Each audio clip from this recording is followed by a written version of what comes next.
Talk Politics with Governor Mike Beebe is brought to you by the Arkansas State Chamber of Commerce and Associated Industries of Arkansas, because business matters. Impact Management Group, Public Relations and Public Affairs, over a decade of issue advocacy success. Connect Arkansas, empowering entrepreneurs and Arkansans through greater utilization of the Internet. And ConwayArkansas.org.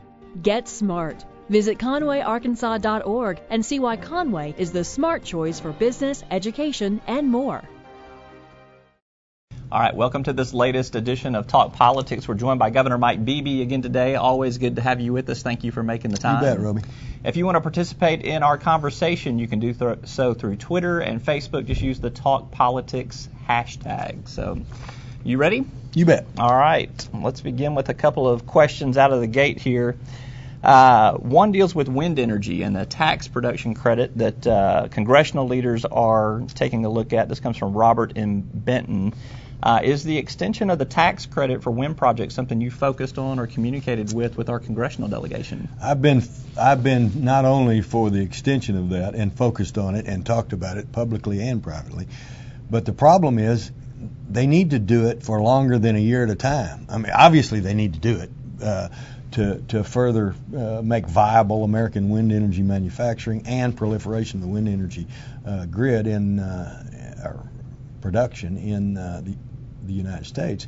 But they don't need to do it a year at a time, because people that have to invest the kind of money you're talking about to build these plants or to commit to buying turbines or buying wind blades, which are really pretty high-end, very expensive items, need some degree of certainty. They don't need to know whether or not they're going to have to fight every single year for a tax credit to be competitive in a new and fledgling industry.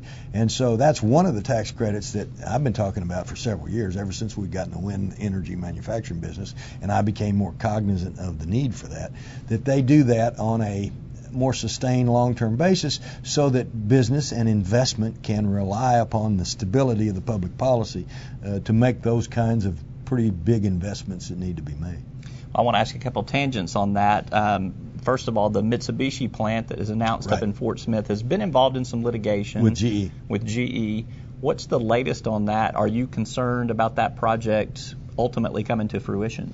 Of course. Well, they've spent a whole lot of money building a whole lot of buildings, so I expect that there's a lot of optimism that it will come to fruition based upon what's already been expended. But you are correct. The production is held up based upon pending litigation over technology and proprietary ownership of technology between GE and Mitsubishi. And yeah, I'm concerned about it because those people aren't employed right now in manufacturing. Obviously, the construction people are employed doing the construction. But sure, it's on hold, waiting on the courts to make a decision. Also, along the wind energy lines, we've seen SWEPCO produce a settlement with some environmental groups based on the Turk plant down in southwest Arkansas. And from that is a commitment to do some wind energy projects.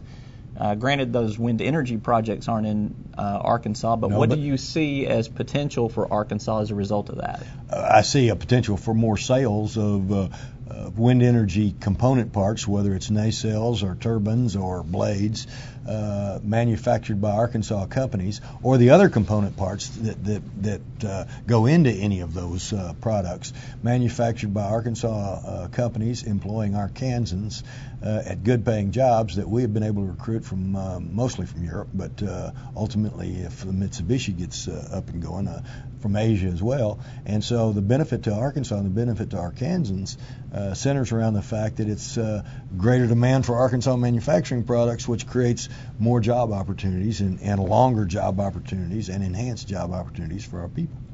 All right, this is a question from the Fort Smith area.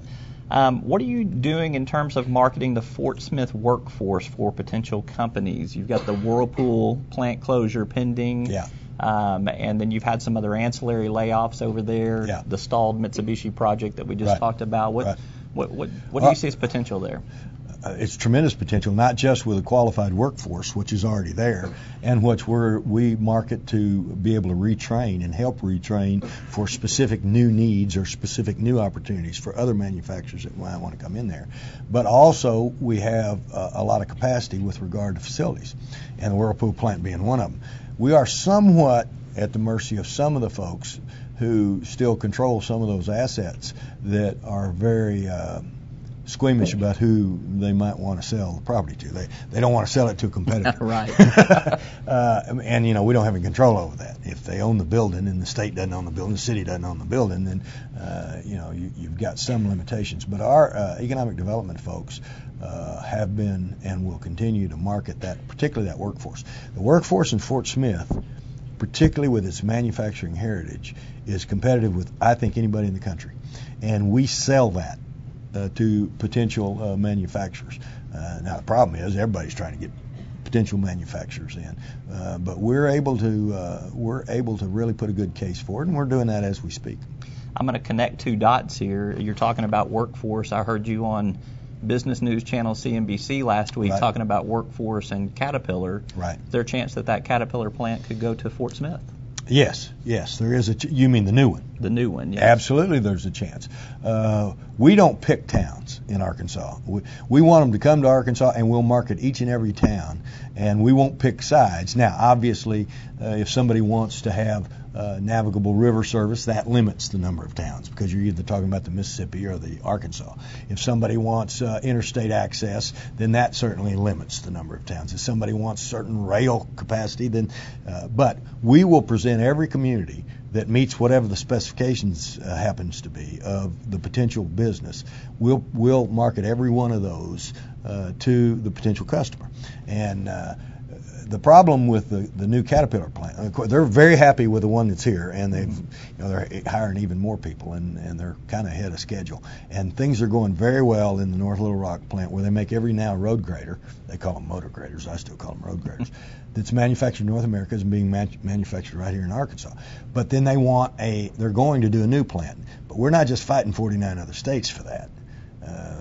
Unfortunately, we're fighting other countries for that. And so part of the competition is outside the United States. But we're going to fight like the devil. And, of course, what we wanted, the point I made with the Caterpillar interview the other day, it was a little subtle, but hopefully not too subtle. We're seeing more and more Americans vote with their pocketbook on Buy America. Mm-hmm. So, I mean, whether the product is an American product or a Japanese product, people are paying more attention to whether or not it's actually made in America by American workers, creating American jobs. And I've seen report after report of whole communities going together and educating their communities about certain products that happen to be, and particularly with small businesses, that happen to be made in the United States. I think there was a nail company that made nails. You don't think about this, but made nails in Georgia.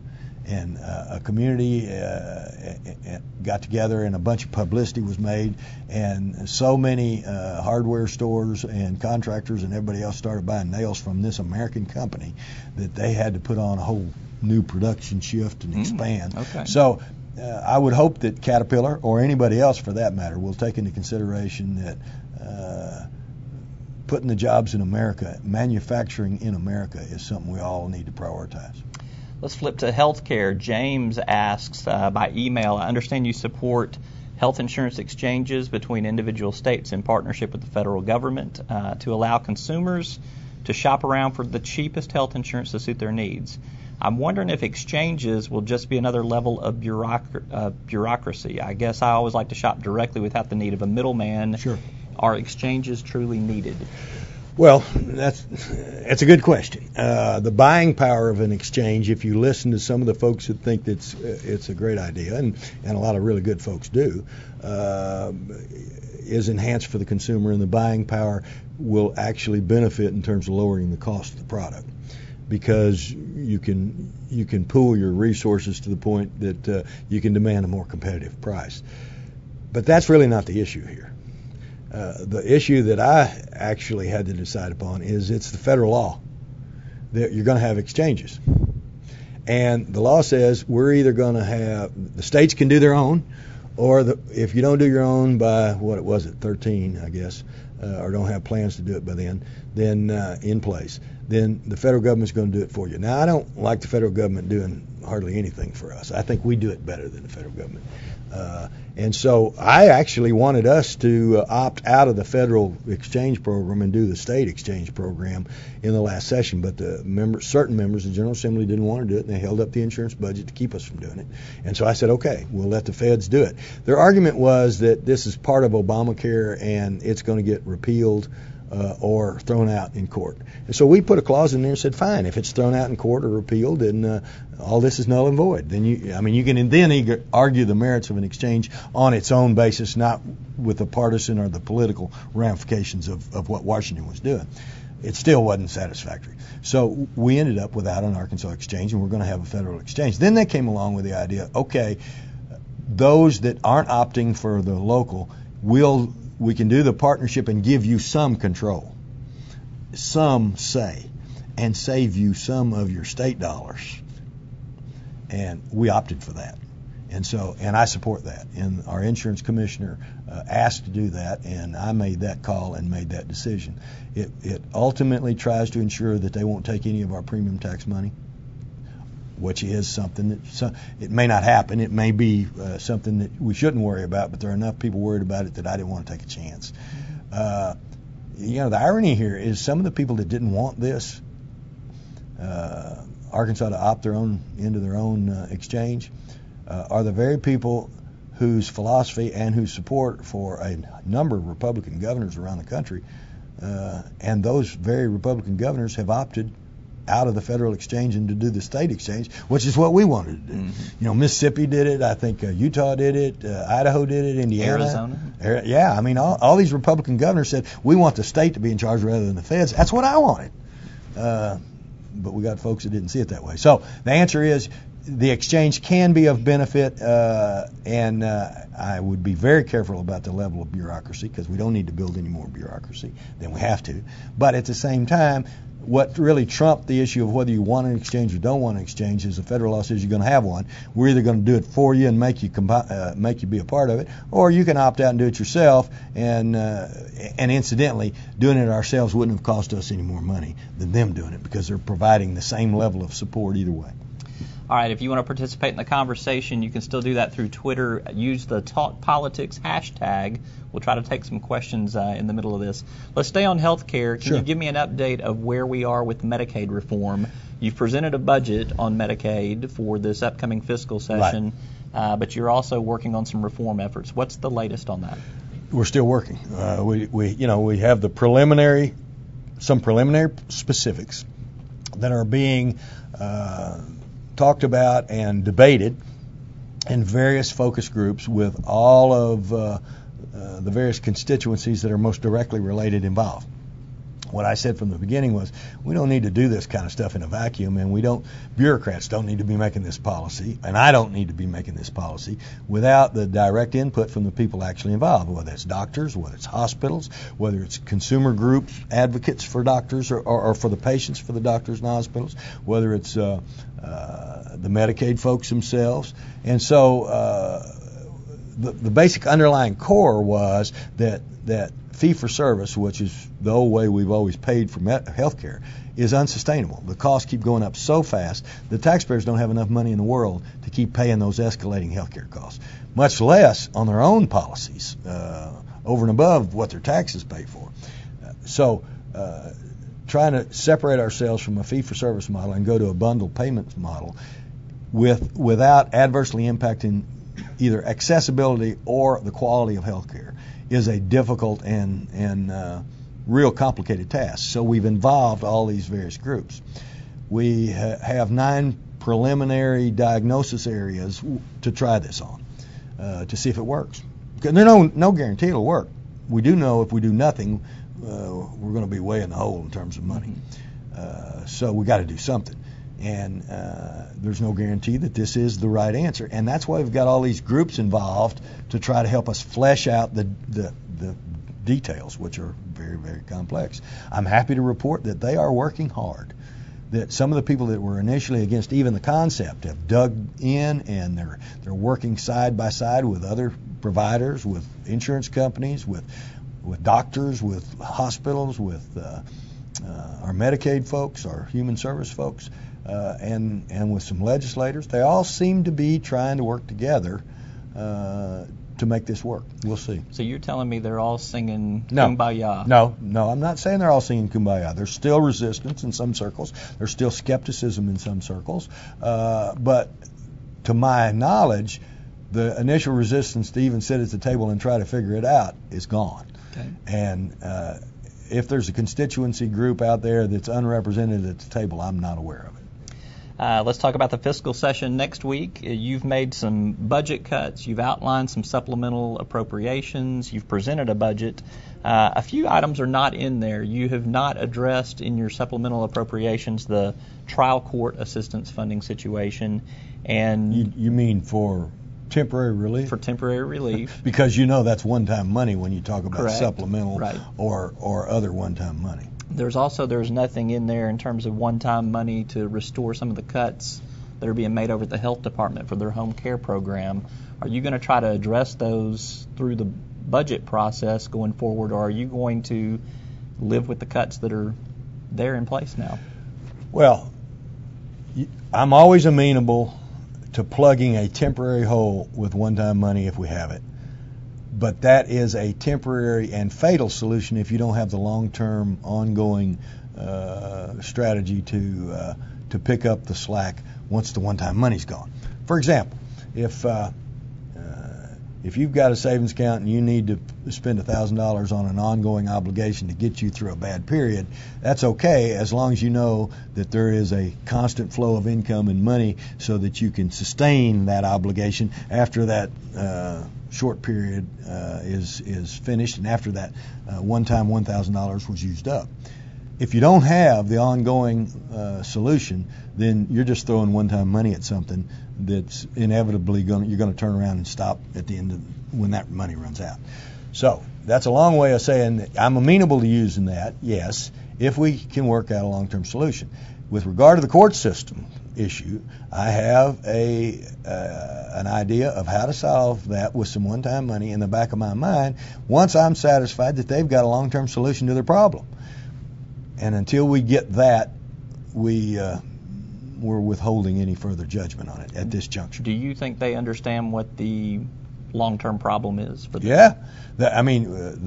Everybody has reported that the reason that they claim that they're running out of money to pay for their trial court assistance is their collections are down in their fees and in their court costs in their court case that were specifically designed to take over those employees.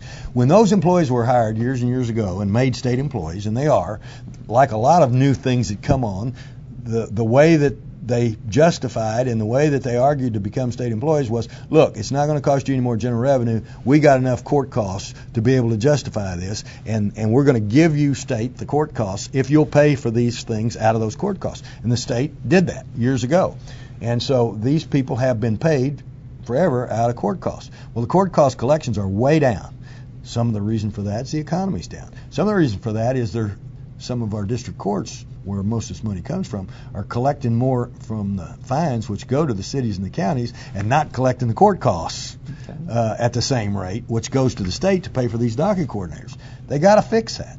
They understand that. And the Chief Justice has really done a good job at getting the word out to the circuit judges and to the district judges, and for the district judges to get the word out to their collectors, whether they're the court clerks or the people in the office that take in the money and decide what pot that goes in. If they're not putting any of that money in a pot for court costs, then you don't have any money to pay for these docket coordinators. That's the essence of the problem. And if they can't get a handle on that long term, one-time money's not going to help them. It's just going to give them keep a job for a year or 6 months, and then the inevitable is going to occur. What's going to be the toughest supplemental appropriation for you to win legislative approval on? Well, the one that's generated the most controversy is the Forestry Commission supplemental. But, I don't think that's going to be... I mean, the consequences of not doing that is that instead of the folks that are already fired, you're going to end up with a lot more folks fired. So, I mean, that seems to me to be, Nobody wants to fire people if you don't have to. You got to live within your means, but you want to minimize as much as you can the effect of those firings. Are you reserving any additional judgment on the Forestry Commission and the debate that's swirling around that right now until this report that comes out on Friday? Yeah, in terms of what happened and whose fault was it, and is their fault and where the fault is. Yeah, what I said at the outset, I don't want anybody to overreact on one side or the other, although we've had that. I don't want a whole bunch of people saying we need to protect X or Y or this person or that person because they're wonderful. Conversely, I don't want anybody saying let's fire them because it happened. Let's wait and get the evidence from an objective source. And so that's why I asked for a legislative audit to do a quick but in-depth and thorough audit of what happened. Because I think the legislature has more confidence in believing what the legislative audit would come up with. I certainly have confidence because, I served with them over there for years and years, and I know they're honest and they do a good job. I think the press and the media and the public would have more confidence because they are not part of the Forestry Commission. They're not even part of the executive branch of government. Mm-hmm. And so let's wait and see what they find in their objective findings.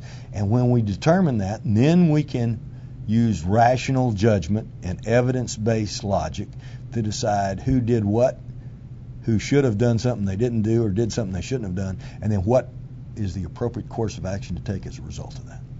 We'll follow up with you when that comes out. Good. I expect you will. Ted asks, you are the titular head of the Democratic Party of Arkansas. The top contest this year will be for Congress when you look at the, I guess, the elevation of what will be the high-profile races. Sure. Right now, there are not any big names stepping into any of the 4 congressional district races. Can you comment on the lack of big names in those races? Have you been having trouble recruiting candidates? Well, wait a minute. There are some people already announced that would argue they're big names.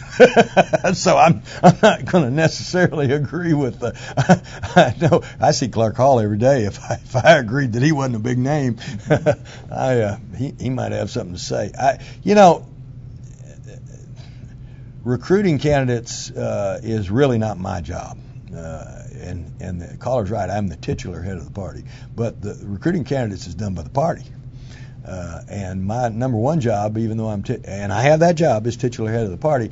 I don't get any money for that. That's not my that's not my day job. And my focus is on being governor. Now, do I weigh in when people ask me questions? You bet.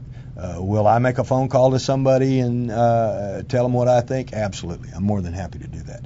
But it's not my focus. It's the party's focus to be recruiting. And I think they're in the process of that. And I think they've got some good ones, but there's certainly, you're right, there are some holes. Do you think, this comes from John DP, do you think the Democrats will hold their majorities in the Arkansas House and the Arkansas Senate, and does that matter to you? It wouldn't matter as much if we continued to operate. I mean, you can have partisan fights in elections. That's what it's all about. Everybody expects that, and there's some health to that in terms of exposing positions and debating issues. It only bothers me if we ever got to the point that we wanted to turn the Arkansas legislature into Washington, where you just did everything based upon whether you're a D or an R. And if we turn into that, and if we become that, yeah, that would bother me. To answer the question, do I think the Democrats will hold their majorities? I think they will. Okay.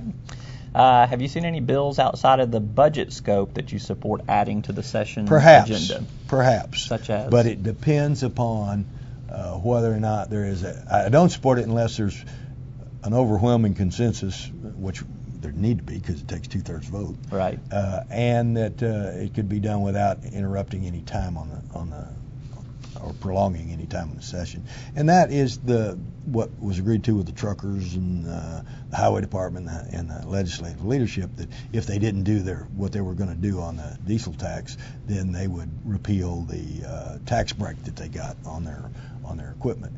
That's the only thing that I've heard lately that I think has any substance to it. So any of the stuff that's been filed dealing with sex offenders, you don't see that as rising to the level of an emergency? Well, I don't think we're going to let any sex offenders out. I read that about the limitations on what the parole board could or couldn't do, and there's some sensitivity to that issue.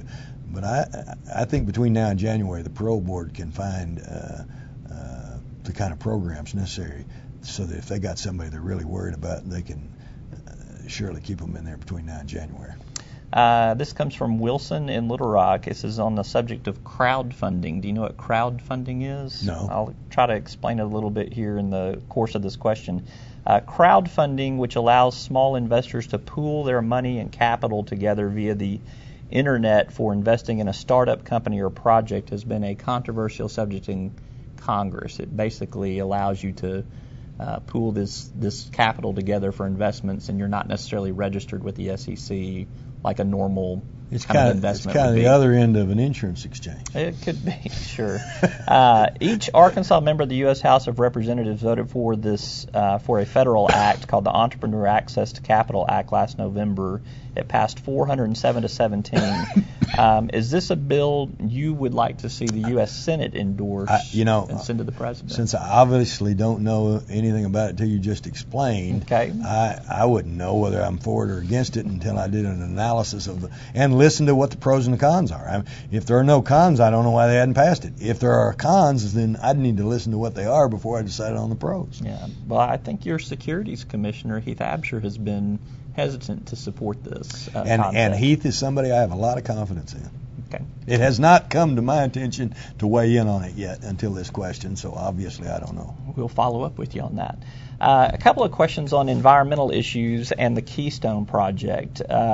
Green Arkansas by the Day says no tar sands piped across the natural state. Another question was... well, it wasn't scheduled to be piped across the natural state. Why did Governor Beebe not publicly urge President Obama to support Keystone beyond the letter that you wrote? Why didn't you get out there more publicly on this issue like some Arkansas politicians did? You mean why didn't I stand on the end of a table and beat on my chest? Well, we wrote a letter, so it's in writing, so it's on the record, so nobody can say what my position was. And then you keep asking me about it, and the Democrat Gazette keeps asking me about it, and the television stations keep asking me about it, and I keep saying the same thing. Short of having a protest rally, I don't know what else you could do to make it more public. Nobody has ever, there's never been a waiver on my part on what my position is on this, and we did this long before anybody raised the issue. We wrote a letter a month and a half before anybody got stirred up about it because we found out early on, and it was important. It's important to our manufacturing base right here in Little Rock. I mean, that's what, obviously I want environmental protections to be there, but I think they can do it in a way that protects, and I urge them to do it in a way that protects the environment, but this is a matter of good Arkansas jobs. So, I mean, I don't know who that person is. I've heard some folks that say, one of our Republican legislators who is in the minority of the Republican group in terms of how they deal with me. The majority of the Republican group just comes in, sits down, and we visit and try to solve a problem. A few like to just write letters, and one wrote me a letter that said, "Why don't I get up and raise Cain about this? Letter's not enough." I don't know. It might have been Doyle Webb. It might have been the party itself. I don't. But somebody. My reaction was to that. I said, what can you do besides say what you said and then have the media interview you about it and keep saying it? 2012 is going to be an interesting election year. It's going to be, I think, I'm not on the ballot. Hyper-partisan. I am not on the ballot, and for that I'm... You're grateful. I've been on the ballot, I think, for the last time. All right. Well, we're grateful that you have spent the last half hour with us. Thank you so much for tuning into this latest edition of Talk Politics. Join us again next time, and check out talkbusiness.net daily for the latest in business and political news. Talk Politics with Governor Mike Beebe is brought to you by the Arkansas State Chamber of Commerce and Associated Industries of Arkansas, because business matters. Impact Management Group, Public Relations and Public Affairs, over a decade of issue advocacy success. Connect Arkansas, empowering entrepreneurs and Arkansans through greater utilization of the Internet. And ConwayArkansas.org. Get smart. Visit ConwayArkansas.org and see why Conway is the smart choice for business, education, and more.